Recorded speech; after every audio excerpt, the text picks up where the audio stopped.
Yeah.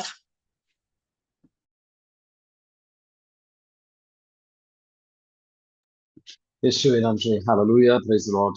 Praise you, Jesus. Thank you, Jesus. உங்க ரத்தத்தால் எங்களுக்கு கழுவும் ஆண்டவரை, தூய்மையாக்கும், விடுதலை தாரும், அனைத்து மனக்கட்டு உடைக்கப்படட்டும் ஆண்டவரே. உமது ஞான புனிதர்களும் open our eyes, open our ears, கண்களும் காதுகளும் திறக்கப்படட்டும் ஆண்டவரே. Receive the peace of Christ in the name of Jesus. எங்களோட உறவாடும் எங்களை வழி நடத்தும் ஆண்டவரே. இயேசுவே நன்றி. Hallelujah. Praise the Lord. Praise you, Jesus. Thank you, Jesus. இன்னைக்கு திருப்பாடல் 73வது சங்கீர்த்தனத்தில் இருக்கின்றோம். திருப்பாடல் 73ல சாலமன் சாலமன் அரசர் வந்து எழுதின ஒரு பாடல் அப்படின்னு போட்டிருக்கும், விபரீதத்துல போட்டிருக்கும். சாலமன் வந்து முக்கியமா சாலமனோட பேர், சாலமன் அரசரோட பேரோட அர்த்தம் என்ன அப்படின்னு, சமாதானம், வளமையாக வாழ்வதை பற்றி ஒரு அவரோட பேரோட அர்த்தம் அதுதான். ஷாலோம், பீஸ், ப்ராஸ்பெரிட்டி, வெல்பீயிங், இந்த மாதிரி அவரோட பேரோட அர்த்தம் அது. சாலமனின் பேரோட அர்த்தம் ஷாலோம். 72வது சங்கீர்த்தனம் 72, சாம் 72ல 3வது வசனம் எடுத்து வாசிச்சு பார்த்தீங்கன்னா அதை குறித்து நீங்க போட்டிருக்கு. திருப்பாடல் 73ல 3வது வசனம் வாசிக்கிறீங்களா? ஆணவம் கொண்டோர் மேல் நான் பொறாமை கொண்டேன், புல்லாரின் வளமிகு வாழ்வை நான் கண்டேன். ஆமேன். அல்லேலூயா. ஆமீன். ஹல்லேலூயா. வளமிக வாழ்வு, சாலமன் நீதியான ஒரு நபர்கள், வளமின ஒரு வாழ்வு ஆண்டவர் தருவார், ஒரு சமாதானத்தை தருவார். 7வது வசனம் சமாதானத்தை குறித்து அதுல போட்டிருக்கு. நம்ம பல பேர் வந்து பலவிதமான ஆசைகள் நமக்கு இருக்கு. இப்போ சாலமனை இப்போ இந்த சமாதானம், இந்த வளமிக வாழ்வை பற்றி நம்ம தியானிக்கும் போது நம்ம முக்கியமா நம்ம புரிந்து கொள்ள வேண்டிய ஒரு முக்கியமான கருத்து, இன்னைக்கு ஒரு சாட்சியும் இருக்கும் நமக்கு இது தெளிவாக நடைமுறை வாழ்க்கையில இதை புரிஞ்சுக்கிறதுக்கு. நம்ம கடவுளை பயன்படுத்த முடியாது, நம்ம ஆசைகளுக்காக பயன்படுத்தக்கூடியவர் கடவுள் கிடையாது. இயேசு ஆண்டவரை நெருங்கி வந்தவர்கள், ஆண்டவரை தேடி வந்தவர்களோட வாழ்க்கையை நீங்க எடுத்து பார்த்தீங்கன்னா நிறைய பேர் நிறைய ஆசீர்வாதங்கள் பெற்று போயிருப்பாங்க. ஆனா வெறும் கையா திரும்பினவர்கள் அப்படின்றது யாரு அப்படின்னு பாத்தீங்கன்னா கொஞ்சம் பேர் தான். அதனால அதுல வந்து அதிகமா திரும்பி சென்றவர், வெறும் கையாக திரும்பி சென்றவர்கள், இந்த காசு மேல ஒரு காசு மேல அதிகமா ஆசை இருக்கின்றவர்கள் வெறும் கையாக திரும்பி சென்றார்கள். இந்த செல்வந்தர், மார்க்கு நற்செய்தி 10வது அதிகாரம் 21 25 ஆண்டவர் வந்து தெளிவாக அவர் சொல்றாரு. கடவுளோட விண்ணகத்துக்கு, ஆண்டவர் ராஜ்யத்திற்கு நம்ம செல்லணும் அப்படின்னு சொன்னா அதுல ஒரு மிகப்பெரிய ஒரு தடை இது. மார்க்கு நற்செய்தி 10வது அதிகாரம் 21 25 வாசிக்கிறீங்களா? அப்போது இயேசு அன்பொழுக அவரை கூர்ந்து நோக்கி, உமக்கு இன்னும் ஒரு குறைபாடு இருக்கிறது. நீ போய் உமக்கு உள்ளவற்றை விற்று ஏழைகளுக்கு கொடு, அப்போது விண்ணகத்தில் நீ செல்வராய் இருப்பீர். பின்பு வந்து என்னை பின்பற்றும் என்று அவரிடம் கூறினார்.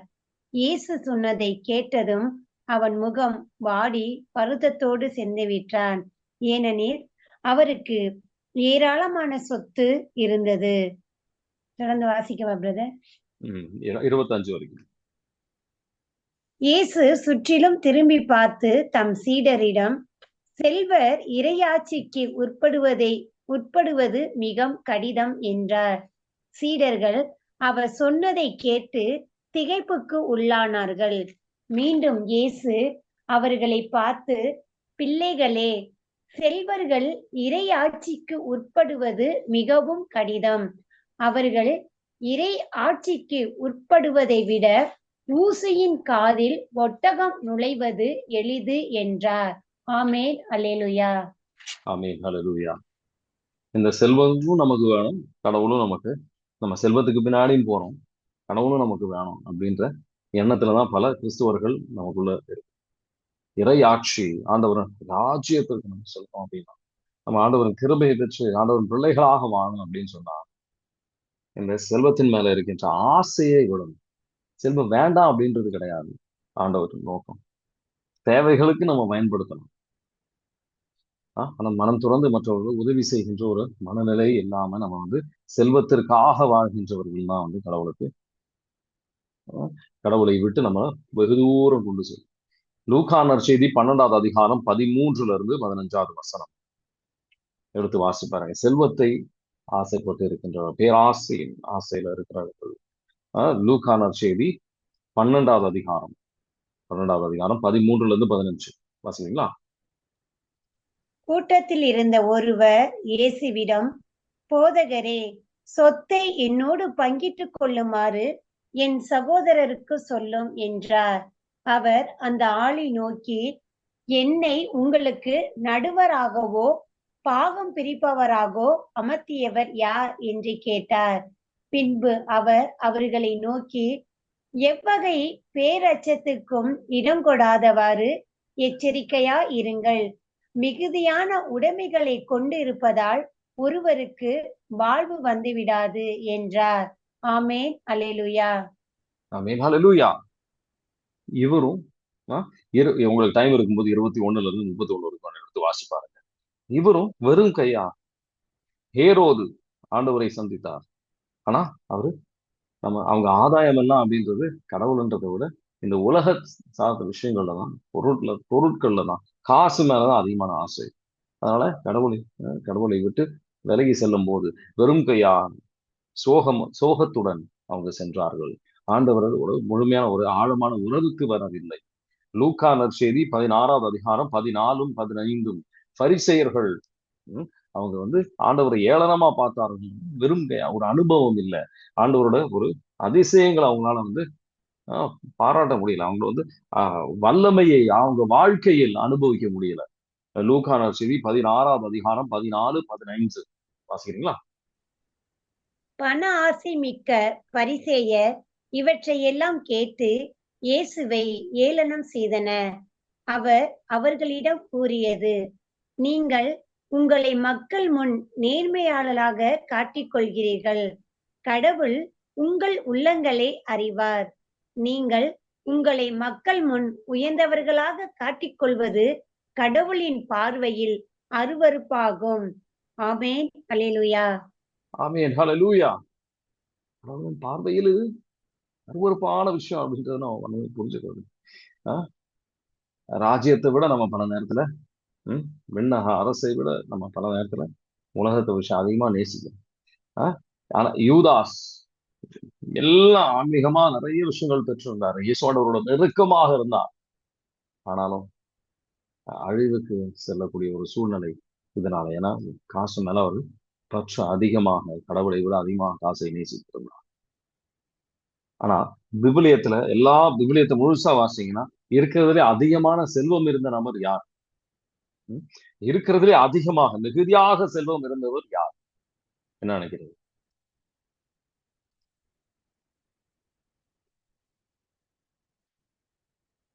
நல்ல வளமையாக இருந்தவர், எல்லா விதத்திலையும் வந்து அவர் நிறைவாக இருந்தவர். இந்த உலக சார்ந்த விஷயத்தில் அவர் நிறைவாக இருந்தவர் யார்? யோபு. சாலமன் அரசர். 1 அரசர்கள் 10வது அதிகாரம் தான் பாத்தீங்கன்னா அவருக்கு வந்து செல்வாக்கு இருந்தது, காசு இருந்தது. 66 தாலந்து கோல்டு. அவரோட கேடயமெல்லாம் வந்து அவரு தங்கத்துலதான் செஞ்சிருந்தாரு. பல மனைவிகள், எல்லாமே அவர் ஆசைப்பட்டது எல்லாமே. சபை உரையாளர்லாம் வாசிங்கன்னா அவரு ஞானத்துல வளர்ந்துருந்த எல்லாமே அவருக்கு எல்லாமே இருந்தது, வளமை எல்லாமே இருந்தது. அவர் எப்படி அந்த செல்வம் அவருக்கு கிடைத்தது? அதுதான் நம்ம இன்னைக்கு முக்கியமான சிந்திக்க போற விஷயம் அப்படின்றது இதுதான். இது அடிப்படையாக வைத்துதான் வந்து இன்னைக்கு வரப்போற சாட்சியும் நீங்க வந்து கேட்க போற சாட்சி இதுதான். சரிங்களா? அவரு எப்படி இந்த செல்வத்தை அவர் பெற்றார்? இது நல்லா கூர்ந்து கவனிங்க. இது வரைக்கும் உங்களுக்கு ஒண்ணும் புரியலன்னா கூட இப்ப நீங்க சிந்திக்க போற விஷயத்த நீங்க புரிஞ்சுக்கிட்டீங்கன்னா நல்லாவே நீங்க உங்க வாழ்க்கையில வளரலாம். 1 அரசர்கள் 3வது அதிகாரத்தில் 5வது வசனம். 1 அரசர்கள் 3-5 வாசிக்கிறீங்களா?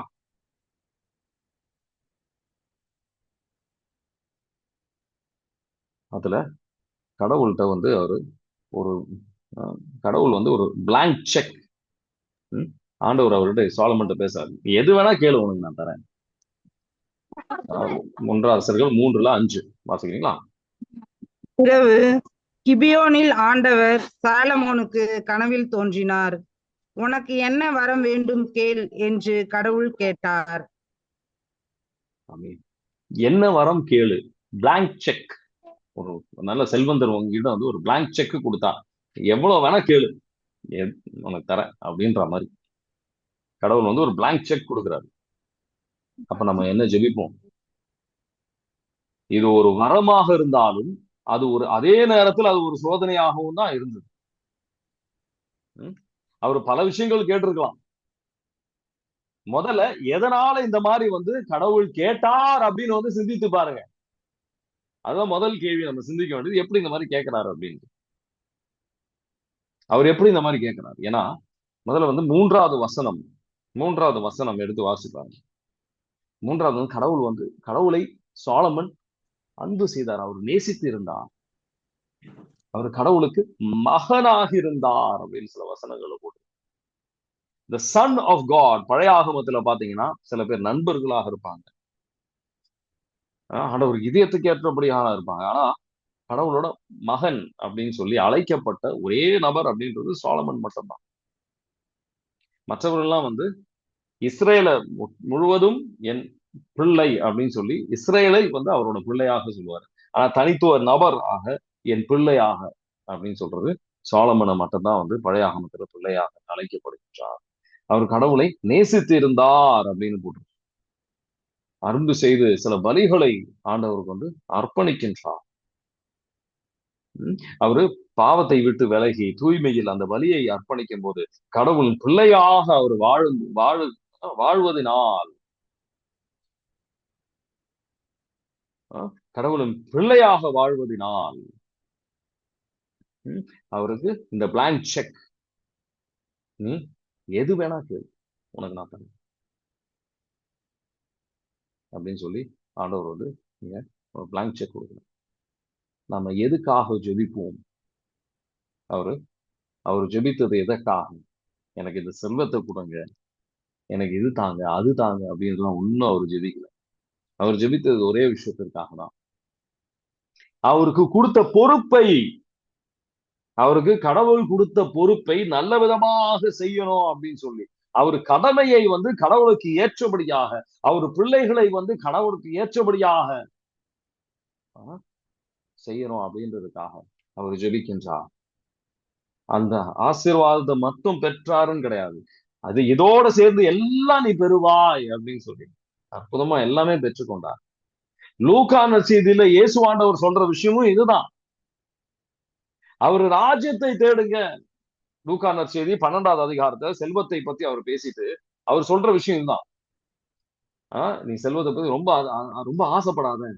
லூக்கா நற்செய்தி 12வது அதிகாரத்துல 30, 31 மட்டும் வாசிச்சுட்டு இன்னைக்கு அந்த சாட்சிக்கு நம்ம செல்வோம். லூக்கா நற்செய்தி 12வது அதிகாரம் 30, 31 வாசிக்கிறீங்களா? ஏனெனில் உலக சேர்ந்த பிற இனத்தவரே இவற்றை எல்லாம் தேடுவர். உங்களுக்கு இவை தேவை என உங்கள் தந்தைக்கு தெரியும். நீங்கள் அவருடைய ஆட்சியை நாடுங்கள், அப்பொழுது இவை உங்களுக்கு சேர்த்து கொடுக்கப்படும். ஆமேன். அல்லேலூயா. ஆமேன். அல்லேலூயா. அவர் ராஜ்யம் மட்டும்தான் நம்ம மனசுல இருக்கணும். இவை அனைத்தும் நமக்கு என்னென்ன தேவைன்னு கடவுளுக்கு தெரியும். நம்ம எல்லா தேவைகளும் அவர் நிறைவேற்றுவார். உண்மையான தகப்பன் அவர் அப்படின்னு விசுவசிச்சு எப்படி இயேசுவானவர் சொல்றார், நான் சோலமனை போல், சோலமனை விட மேலான். அவரோட நோக்கம் இது ஒரே ஒரு நோக்கம் தான் இருந்தது. அவர் விண்ணக தந்தையை வந்து அவருக்கு உகந்ததா வாழணும் அப்படின்ட்டு. யோவான் நற்செய்தி 8வது அதிகாரம் 29வது வசனம். யோவான் நற்செய்தி 8வது அதிகாரத்துல 29வது வசனம். வேற ஒண்ணும் இல்லை, அவருக்கு உகந்தவரா நான் வாழணும் அப்படின்னு. அந்த ஒரு ராஜ்யத்திற்கு ஏற்ற ராஜ்யத்தை நான் தேடணும், அதுக்கு இன்னும் ஏற்றபடியா நான் எப்படி செயல்பட முடியும் அந்த சிந்தைங்க. என் வேலையில் அவருக்கு உகந்ததா நான் செயல்படணும். ஆண்டவரே, என் வேலையில் உங்களுக்கு சாட்சியா நான் இருக்கணும். நான் செய்யற எந்த வீட்டுல இருக்கிற பிள்ளைகளை உங்களுக்கு ஏற்றபடியா நான் வளர்க்கணும். எந்த வேலையை நம்ம செய்தாலும் சரி ஆண்டவருக்கு ஏற்றபடியா நான் இருக்கணும், ஆண்டவருக்கு ஒரு சாட்சியாக இருக்கணும், மனிதர்களுக்காக அல்ல அப்படின்ற ஒரு நிலையில் நீங்க செஞ்சீங்கன்னா எல்லாத்துலயும் நம்ம வந்து பேறு பெற்ற ஆண்டவர் உயர்த்துவார். எந்த செயலை நம்ம செய்தாலும் சரி ஆண்டவருக்கு வந்து ஆண்டவர் நம்மளை உயர்த்துவார். ஆனா பல நேரத்துல நம்ம எது செய்தாலும் சுயநலத்தோட நாம செய்யறோம். என் பிள்ளைகள், என் வேலை, நான் எனக்காக அப்படின்னு சொல்லி சுயநலத்தோட நாம் இருக்கிறோம். ஆண்டவரை மகிமைப்படுத்துவதற்காக கிடையாது. அதுதான் மிகப்பெரிய ஒரு அடித்தளமான நம்ம பிரச்சனை. நம்ம இன்னைக்கு அந்த சாட்சியை கேட்போம். இன்னும் இதை ஆழமாக என்ன ஆண்டவர் யோவான் நற்செய்தி 8:29 மட்டும் வாசிக்கிறீங்களா? என்னை அனுப்பியவர் என்னோடு இருக்கிறார். அவர் என்னை தனியாக விட்டு விடுவதில்லை. நானும் அவருக்கு உகந்தவற்றையே எப்போதும் செய்கிறேன் என்றார். ஆமேன். அல்லேலூயா. அல்லேலூயா. அவருக்கு உகந்தவற்றை செய்கின்றோமா? அப்ப அவர் சொல்லுவார், நீ எது வேணா கேளு, நான் செய்யறேன் அப்படின்னு. கொலோசியர் 3:23, 24. நம்ம ஆண்டவருக்கு எந்த பணி செய்தாலும், வீட்டுல நீங்க வந்து ஒரு ஒரு விஷயத்த வந்து குக் பண்றீங்க, அந்த கிச்சன்ல வேலை செய்றீங்க, அது செய்தாலும் வந்து ஆண்டவருக்காக செய்யும். பல நேரத்துல சுயநலமாக என் பிள்ளைங்களுக்கு, என் கணவருக்கு நான் இதுக்காக செய்யலாம், அதுக்காக ஆண்டவர் மகிமைக்காக செய்யறது ஒரு அந்த மனநிலையை மாற்றும். கொலோசியர் 3:23, 24 வாசிக்கிறீங்களா?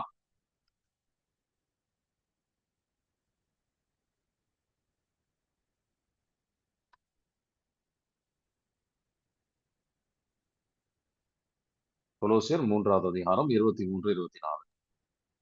நீங்கள் செய்கின்ற அனைத்து வேலைகளையும் மனிதருக்காக அல்ல, ஆண்டவருக்காகவே செய்கிறீர்கள் என உணர்ந்து உளமாற செய்யுங்கள். அதற்கு கைமாறாக ஆண்டவர் உங்களுக்கு உரிமை பேர் அருள்வார் என்பது தெரியும் அல்லவா? நீங்கள் உங்கள் ஆண்டவர் கிறிஸ்துவுக்காகவே வேலை செய்யுங்கள். ஆமேன். அல்லேலூயா. நவம்பர் மாதத்துல இந்த ஒரு வெளிப்படுத்தல் ஆண்டவர் கொடுத்திருந்தாரு. இது வந்து முன்னாடி நான் வந்து போதிச்சேன். அப்போ வந்து இதை வந்து ஒருத்தர் லிஜு அவர் பிரதர் வந்து அவர் வாழ்க்கையில கடைபிடித்தார். அதோட விளைவு அவர் அதனால வந்து ஆசீர்வாதத்தை இப்ப அவரு சாட்சியா சொல்லுவார். சரிங்களா? Liju brother, you can take on. Praise the Lord. Last financial year 24-25 March எல்லாம் ஆன போது கம்பெனியோட சேல்ஸ் பார்த்தீங்கன்னா ஒரு 25 lakhs அந்த அளவுக்கு தான் நான் வேலை செய்யறேன் கம்பெனியில இருந்துச்சு. அப்போ நான் கடவுள்கிட்ட இப்படி ப்ரேயர் பண்ண ஆரம்பித்தேன். கடவுளை ஜோசப் கூட இருந்து அவருக்கு உயர்வு கொடுத்த மாதிரி எனக்கு நீங்க உயர்வு கொடுங்க அப்படின்னு ஜெபம் செஞ்சு கொஞ்ச நாள் அப்படி முன்னாடி போயிட்டு இருந்துச்சு. தூயாவி ஒரு தடவை என்கிட்ட இப்படி சொன்னாரு, உனக்கு உயர்வு தர்றது அப்படிங்கிறது பெரிய விஷயம் கிடையாது, ஆனா உன்னோட போக்கஸ் எங்க இருக்கு அப்படின்னு சொல்லி என்கிட்ட கேட்ட மாதிரி இருந்துச்சு. அப்ப நான் தூய ஆவியார்கிட்ட நான் எப்படி ஜெபம் செய்யணும் நீங்க எனக்கு சொல்லுங்க, அது மாதிரி நான் ஜெபம் செய்யறேன் அப்படின்னு சொன்னேன். அப்போ தூய ஆவியார் எனக்கு கற்றுக் கொடுத்த ஒரு ஜெபம், இந்த வேலையில நீங்க என் கூட நின்று வேலை செய்யறது வேலை நீங்க செய்யணும். நான் அச்சீவ் பண்ண முடியாத ஹைட்ஸ் எனக்காக நீங்க அச்சீவ் பண்ணும்போது என்ன சுத்தி இருக்கிறவங்க ஹிந்துஸ், எல்லாருமே ஹிந்துஸ், அப்போ இவங்க தெரியணும் இது இவன் செஞ்சது கிடையாது, இவனுக்குள்ள இருக்கிற கடவுள் இவனுக்காக செஞ்சது அப்படின்னு எல்லாரும் சொல்ற அளவுக்கு நீங்க மாத்தணும். அப்பதான் இவங்களை வந்து இவங்கள்ட்ட உங்களை எனக்கு கொடுக்க முடியும், கடவுளை எனக்கு கொடுக்க முடியும். அப்ப அப்படி ஜெபம் செஞ்சுட்டு இருந்தேன். அப்புறம் அந்த ஜெபத்தை தூய ஆவியார் கொஞ்சம் கூட ரிஃபைன் பண்ணி கொஞ்சம் கூட இது பண்ணி அடுத்த ஸ்டேஜ்ல என்கிட்ட என்ன சொன்னாருன்னா, கடவுளே நீங்க எனக்கு கொடுத்த வேலையில நீங்க தான் கடவுள்னு நான் மத்தவங்களுக்கு காட்டுறதுக்கு என்ன பயன்படுத்துங்க, அதுக்கு தேவையான ஞானத்தை கொடுங்க. இது மட்டும்தான் நான் ஜெபிச்சுட்டு இருந்தேன். இப்படி ஜெபிக்க ஆரம்பிச்சதோட ஒரு ஆஃப்டர் எஃபெக்ட் அப்படின்னு எல்லாம் சொன்னா, போன ஒரு வருஷம், போன ஃபினான்ஷியல் 24-25 ஏப்ரல்ல இருந்து மார்ச் வரைக்கும் கம்பெனியோட சேல்ஸ் 25 lakhs இருந்துச்சு. இன்னைக்கு இது வந்து ஜூலை 24 ஆகுது. இன்னைக்கு நாங்க 1 crore கிராஸ் பண்ணிட்டோம். இனி செப்டம்பர் வரைக்கும் இருக்கிறதுல ஆர்டர்ஸ் எனக்கு இப்ப கடவுள் என் கையில 1.5 crore ஆர்டர் ஏற்கனவே வச்சிருக்காரு. இனி ஒரு 50 lakhs ஆர்டர் ஏற்கனவே இருக்கு. செப்டம்பர் அப்படின்னு எல்லாம் பார்க்கும்போது பாதி வருஷம் தான் முடிஞ்சிருக்கு. அப்போ இந்த வருஷத்தை முடிவு பண்ணும்போது கண்டிப்பா அதை விட எத்தனையோ ஹையர் லெவல்ல கடவுள் கொடுப்பாருங்கிறது தெரிஞ்சிச்சு. கடவுள் சொன்னது ஒரே ஒரு விஷயம்தான். என்கிட்ட 2 விஷயம் இது கூடவே சொன்ன ஒரு விஷயம். எனக்கு டைம் ஆஃபீஸ்ல எல்லாம் டைம் கிடைச்சிட்டு இருக்கும்போது நான் யூடியூப்ல இந்த சாதாரண ஷார்ட்ஸ் இந்த மாதிரி ஒரு என்டர்டெயின்மெண்டா பார்த்துட்டு இருப்பேன். அப்ப என்கிட்ட கடவுள் இப்படி சொன்னாரு, தூயாவி வழியாக என்கிட்ட இறைவர் இப்படி பேசினாரு. நீ கடவுள்னு என்ன சொல்றல, அப்ப உனக்கு கிடைக்கிற டைம் ஏன் கூட தானே நீ ஸ்பெண்ட் பண்ணணும். உனக்கு ஃப்ரீயா இருக்கிற டைம் நீ ஷார்ட்ஸ் எல்லாம் பாக்குறல, அதை மாத்த முடியுமா அப்படின்னு என்கிட்ட. அப்போ அதுல இருந்து நான் ஃப்ரீயா இருக்கிற நேரத்துல ஆன்லைன்ல போய் நற்கரணை ஆராதனை போட்டுட்டு கிஃப்ட் ஆஃப் தேங்க்ஸ்ல நான் இப்படி உட்காந்து ஜெபிச்சுட்டே இருப்பேன். கிஃப்ட் ஆஃப் தேங்க்ஸ் அந்நிய பாஷையில இப்படி ஜெபிச்சுட்டு இருப்பேன். பக்கத்துல ஆளுங்க இருப்பாங்க, சவுண்டு கம்மி பண்ணி, அவங்க இல்லாத நேரத்துல கொஞ்சம் சத்தமா, இருக்கிற நேரத்துல கொஞ்சம் ரொம்ப சவுண்டு கம்மி பண்ணி இப்படி துதிச்சுட்டே இருக்கிறதோட ரிசல்ட், எங்க கம்பெனி பண்றது ஒரு புது ப்ராடக்ட். அந்த ப்ராடக்ட் மார்க்கெட்ல நிறைய பேத்துக்கு தெரியாது. ஆளுக இப்ப நீங்க பண்ணி தருவீங்களா, இன்னி ஒரு ஆர்டருக்கு பண்ணி தருவீங்களா, இப்படி கேட்க ஆரம்பிச்சாச்சு. இப்படி கேட்க ஆரம்பிச்சு அது என்ன ஆச்சுன்னா, எங்க கம்பெனி ஓனர் என்னை கூப்பிட்டுட்டு, லிஜு இனி நீ வேலை செய்யாத, ஆர்டர் நம்ம கம்பெனினால எடுக்க முடியாத அளவுக்கு ஆர்டர் இருக்கு, இது முடிக்கிறதே பெரிய கஷ்டம், அதனால இனி நீ ஆர்டரே எடுக்காத, கொஞ்ச நாளைக்கு யாரையும் கூப்பிடாத அப்படின்னு அவரு சொல்ற அளவுக்கே கடவுள் வச்சுட்டாரு. அது எனக்கு வந்து ஹிந்தி தெரியாது. நான் இங்கிருந்து பூனே போவேன். பூனே போகும்போது கடவுள் சொல்லுவாரு, இந்த கம்பெனிக்காக ஜெப செய், அந்த கம்பெனிக்காக ஜெப செஞ்சா அங்கிருந்து யாராவது ஒரு ஆள் என்னை கூப்பிட்டுட்டு எனக்கு ஆர்டர் கொடுப்பாங்க. இப்படி நான் இப்படி கடவுள் என் வாழ்க்கையில் நடந்துட்டு இருக்கிறாரு. எனக்கு கடவுள் கான்செப்டிலிட்டியில கடவுள் கொடுங்க நான் ஜெபம் செஞ்சதுக்கு அப்புறம் தான் என் வாழ்க்கையில் இவ்வளவு மாற்றங்கள் நடந்துட்டு இருக்குது.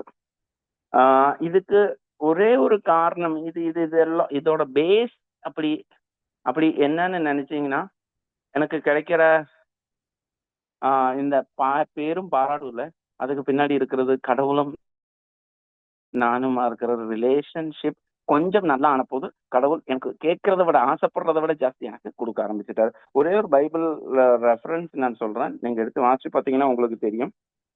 திருப்பாடல்கள் 16:5. திருப்பாடல்கள்ல 16:5 நம்ம உறுதியா பற்றி கொண்டோம்னா, திருப்பாடல்கள்ல அதே 16:6 கடவுள் நமக்காக செஞ்சு கொடுப்பார். யாராவது இந்த இறை வார்த்தை வாசிக்கிறீங்களா? திருப்பாடல்கள் 16:5 நம்ம உறுதியா பற்றி கொண்டால் 16:6 கடவுள் நமக்காக செய்வார். Price the Lord. ஆண்டவர் தாமே என் உரிமை சொத்து, அவரே என் கிண்ணம், எனக்குரிய பங்கை காப்பவரும் அவரே. ஆமென். அல்லேலூயா. இது 5வது இறை வசனம். 6 இப்படி நான் கடவுளை நான் எப்போ என்னோட உரிமை சொத்து, அவர் இல்லாம என்னால வாழ முடியாதுங்கிற ஒரு லெவலுக்கு வரும்போது அவர் 6 நிறைவேற்றுவார். மிச்சம் எல்லா வார்த்தை நிறைவேற்ற. ஆனா லிட்டரலி 6 வாசிச்சு பாருங்க. இனிமையான நிலங்களே எனக்கு பாகமாக கிடைத்தன, உண்மையாகவே என் உரிமை சொத்து பலமானதே. ஆமென். அல்லேலூயா. இதோட அர்த்தம் எல்லாம் நல்லது கடவுள் கொடுப்பார். கடவுள் அப்படிங்கிற ஒரு நல்லத அது நல்லதுன்னு தெரிஞ்சு அது கடவுள்னு தெரிஞ்சு அக்செப்ட் பண்ணா மிச்சம் எல்லா நல்லதும் தானா வந்து சேரும். நம்ம அதுக்காக எதுவும் பெருசா செய்யணும், பெருசா இல்ல, எதுவும் செய்ய வேண்டாம். கடவுளை மட்டும் நம்ம இதயத்துல கடவுளுக்குரிய இடத்துல உட்கார வச்சா கடவுள் எல்லாமே செய்வார். எங்க கூட வேலை செய்யறவங்க எல்லாம் சொல்லி இருக்காங்க, கொஞ்சம் ஆர்டர் எடுக்கிறது நிறுத்துறீங்களா, எங்களால வேலையே செய்ய முடிய மாட்டேங்குது அப்படிங்கிற அளவுக்கு கடவுள் காட்டி கொடுத்துட்டார். அப்போ இது ஒரு பெரிய விஷயம் இல்ல, இது கடவுள் முன்னாடி இது ரொம்ப சின்ன விஷயம். ஆனா இப்படி நம்ம எந்தெந்த ஏரியால நம்ம கடவுளுக்குரிய இடத்தையும் கொடுத்து அவரு கொடுத்த இடத்துல அவரை மகிமைப்படுத்தணும் அப்படின்னு ஆசைப்பட்டால் மிச்சம் எல்லாம் அவரே செஞ்சிருவார். Praise the Lord. Ajay, you can take over. Praise the Lord. Hallelujah. அவருக்கு உகந்ததை செய்கின்றவர்களாக மாற வந்து அதுதான் வந்து ஆண்டவரோட இயேசு ஆண்டவரோட நோக்கமாக இருந்தது. அவருக்கு உகந்ததை செய்வது அது மட்டும்தான் அவரோட நோக்கமாக இருந்தது. நம்ம வந்து அதே மாதிரி நம்ம நோக்கமும் மாறணும். ஹெபிரியர் 10வது அதிகாரம் 7வது வசனம். அவரு பிறப்பிலிருந்து இறப்பு வரைக்கும் கெத்சமேன் தோட்டத்தில் ஆண்டவரே உங்க திருவுளம் நான் விரும்புவது இல்லை, அந்த ஒரு எண்ணத்திற்கு நம்மளால வர முடியுமா? ஹெபிரியர் 10வது அதிகாரத்துல 7வது வசனம் வாசிக்கிறீங்களா? எனவே நான் கூறியது, என் கடவுளே, உமது திருவுளத்தை நிறைவேற்ற இதோ வருகின்றேன். என்னை குறித்து திருநூசுழலில் எழுதப்பட்டுள்ளது என்கிறார். ஆமேன். அல்லேலூயா. அல்லேலூயா. உன் திருவுளமே நான் செய்ய, உன் திருவுளமே என் உணவு அப்படின்றார் யோவான் செய்தி 4வது அதிகாரம். 2 கொரிந்தியர் 5வது அதிகாரத்துல 9வது வசனத்தை எடுத்து வாசி பாருங்க. நான் எங்கிருந்தாலும் என்னோட நோக்கம் இது ஒன்றுதான், ஆண்டவருக்கு உகந்தவராக நான் இருக்கணும். 2 கொரிந்தியர் 5வது அதிகாரத்துல 9வது வசனம் வாசிக்கிறீங்களா? எனவே நாம் இவ்வுடலில் குடியிருந்தாலும் அதிலிருந்து குடிபெயர்ந்தாலும் அவருக்கு உகந்தவராய் இருப்பதே நம் நோக்கம். Amen. Alleluia. Amen. Praise the Lord. நம்ம பல நேரத்துல மற்ற மனிதர்களுக்காக வாழ்கின்றவர்களாக மாறிக்கொண்டிருக்கின்றோம். அதுக்கு பதிலாக கடவுள் உகந்தவர்களாக நம்ம மனிதர்களுக்கு ஏற்றபடியா நடக்கிறது முக்கியன்றதை விட கடவுளுக்கு ஏற்றபடியாக நடக்கிறது. 1 தெசலோனிக்கர் 2வது அதிகாரத்துல 4வது வசனம் வாசிக்கிறீங்களா? 1 தெசலோனிக்கர் 2:4.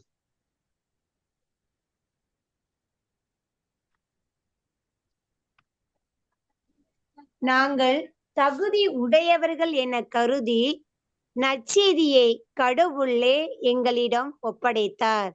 அதற்கேற்ப நாங்கள் பேசுகிறோம், மனிதர்களுக்காக அல்ல. எங்கள் இதயங்களை சோதித்தறியும் கடவுளுக்கே உகந்தவர்களாக இருக்க பார்க்கிறோம். ஆமேன். அல்லேலூயா. ஆமேன். அல்லேலூயா.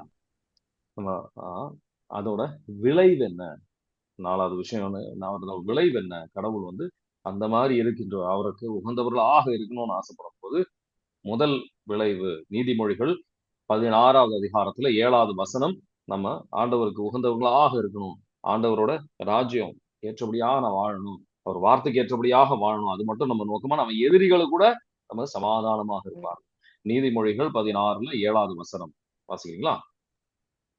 ஒருவருடைய செயல்கள் ஆண்டவருக்கு உகந்தவையாய் இருக்குமானால் அவர் அவருடைய எதிரிகளையும் அவருக்கு நண்பராக்குவார். ஆமேன். Praise the Lord. அற்புதமான வசனம். நமக்கு எதிரிகள் கூட வந்து நமக்கு நண்பராக இருப்பாங்க, சமாதானத்தோட இருப்பாங்க, நமக்காக செயல்படுவார்கள். நீதிமொழிகள் திருப்பாடல் நம்ம விசுவாசத்துடன், நம்ம பல நேரத்தில் நமக்கு இதுல எல்லாம் பெருசா விசுவாசம் கிடையாது. ஹெபிரியர் 11வது அதிகாரத்துல 6வது வசனம் அவருக்கு நம்ம ஹெபிரியர் 11ல 6 விசுவாசத்தோட நம்ம நம்பிக்கை வைக்கணும் ஆண்டவர் செய்வார் அப்படின்ட்டு. ஹெபிரியர் 11ல 6 வாசிக்கிறீங்களா? நம்பிக்கையால் இன்றி எவரும் கடவுளுக்கு உகந்தவராய் இருக்க இயலாது. ஏனெனில் கடவுளை அணுகி செல்வோர் அவர் இருக்கிறார் என்பதையும் அவரை தேடி செல்வோருக்கு தக்க கைமாறு அளிக்கிறார் என்பதையும் நம்ப வேண்டும். Amen. Praise the Lord. Amen. Praise the Lord. தக்க கைமாறு அவர் தருவார். நம்பிக்கை, ஐயப்பாடின்றி, ஒரு பயமும் இருக்கக்கூடாது, உறுதியாக ஆண்டவருக்கு ஏற்றபடியான நபராக நான் வாழ ஆசைப்படும் போது என்னோட இந்த உலக சார்ந்த கவலைகள் எனக்கு ஒன்றும் தேவையே கிடையாது. என் பிள்ளைகளை பத்தி நான் கவலைப்பட வேண்டிய அவசியம் கிடையாது, என் வேலையை பத்தி நான் கவலைப்பட வேண்டிய அவசியம் கிடையாது. ஆண்டவரும் ராஜ்யம் நீதியும் நான் தேடினால் போதும், எல்லாம் ஆண்டவர் பார்த்துக்குவாரு, என் அப்பா பார்த்துக்குவாரு. ஏன்னா நம்ம அவர் பிள்ளையாக இருக்கின்றோம், நம்ம பிள்ளைகளாக நம்ம வாழ்ந்து கொண்டு இருக்கின்றோம். அவர் எல்லாம் நம்ம தேவைகள் எல்லாம் அவர் பூர்த்தி செய்வார். 1 யோவான் 3வது அதிகாரத்தில் 22வது வசனம், எது கேட்டாலும் நமக்கு நிறைவேறுவாமா. 1 யோவான் 3வது அதிகாரத்துல 22வது வசனம் வாசிக்கிறீங்களா?